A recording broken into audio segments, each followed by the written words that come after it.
our colleagues for a look at the news where you are. But from me, do have a very good afternoon. Hello and welcome to Look North, the main news from our region this lunchtime. A Bradford doctor warns of serious consequences for those who inhale laughing gas. And we meet the racehorses who now serve their local community after they've finished competing.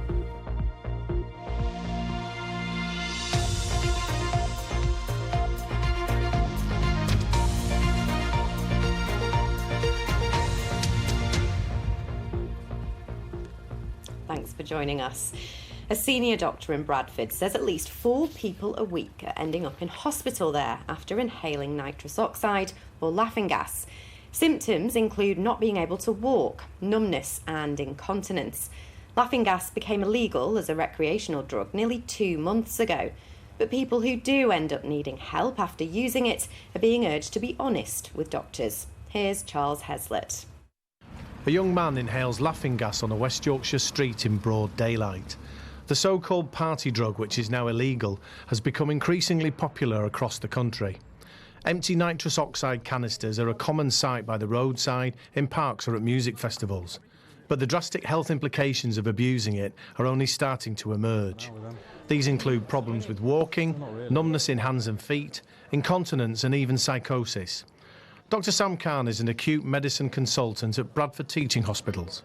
We must have been getting at least 10 or 12 a week to the ED presenting with unexplained neurological symptoms, which prompted the team to produce a new protocol, new pathway to try and identify these patients quicker.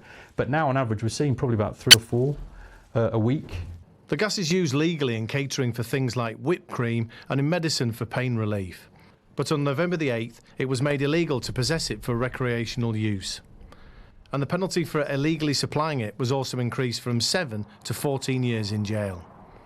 Detective Superintendent Stephen Greenbank is from West Yorkshire Police. It's now a Class C drug, and following that we have had 15 arrests throughout the force for supply and for possession of nitrous oxide. So we are seeing issues across the county which officers are dealing with at this time. Dr Khan says one teenage boy had to be carried into hospital by his parents as he could no longer walk.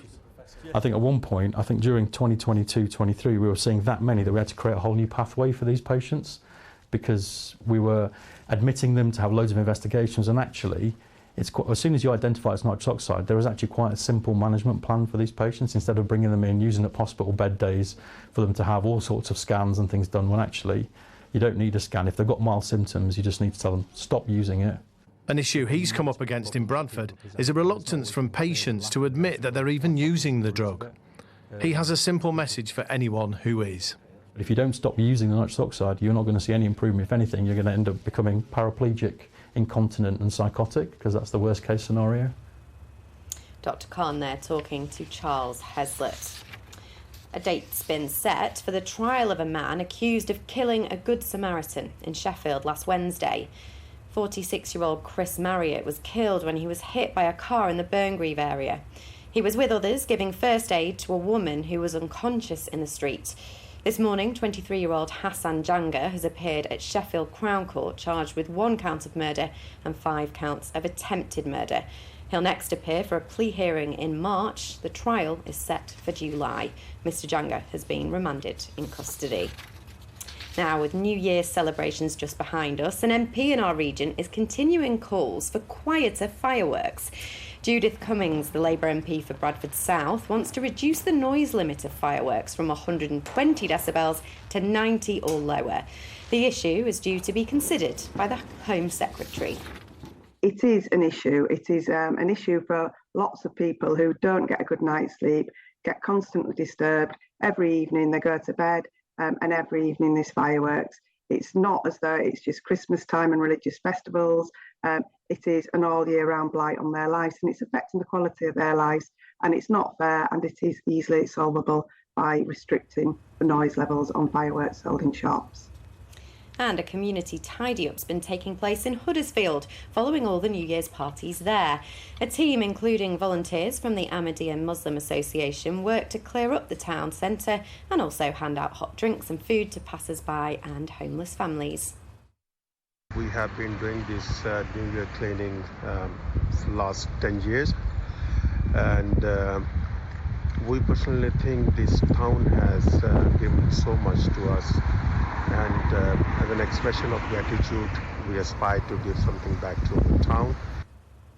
Now, a couple from York who've been rehoming retired and injured racehorses say the animals can have meaningful lives after they've finished competing. Pam and Kevin Atkinson run a charity called New Beginnings near York. They take horses that others find too challenging and retrain them for a variety of purposes. Olivia Richwald reports. Good boy. I just love horses. I love thoroughbreds in particular. They're just so intelligent, they're just so astute, they're just so aware, they're so sensitive. They're just so willing to learn, and once they trust you, you can build a really strong relationship with them. This is New Beginnings, a home for racehorses at the end of their careers. The animals come here to learn new skills before they've found new homes. They've finished their racing career, they've been an athlete at the top of the game, they're racing fit. So when they're no longer a racehorse, they're just a horse that used to race, then they need to learn to slow down a little bit and to use the body differently and to learn new skills. We do specialise in quirky, difficult horses. If a horse is, when it finishes racing, straightforward, there's plenty of places that can take that horse and retrain it. But if it's quirky and it's difficult, then you need the expertise to be able to turn that horse around and give it the time and space that it needs to adapt to a new life. Walk on. In 14 years, New Beginnings have helped hundreds of former racehorses find new homes. First, they go back to basics, then slowly build from there.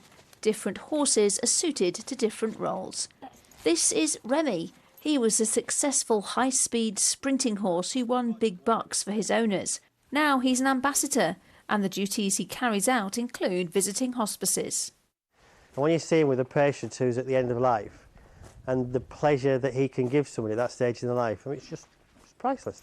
He proves the versatility of racehorses and what they can do when they've had the opportunity to come down from one job to do the next. He's a perfect example of what...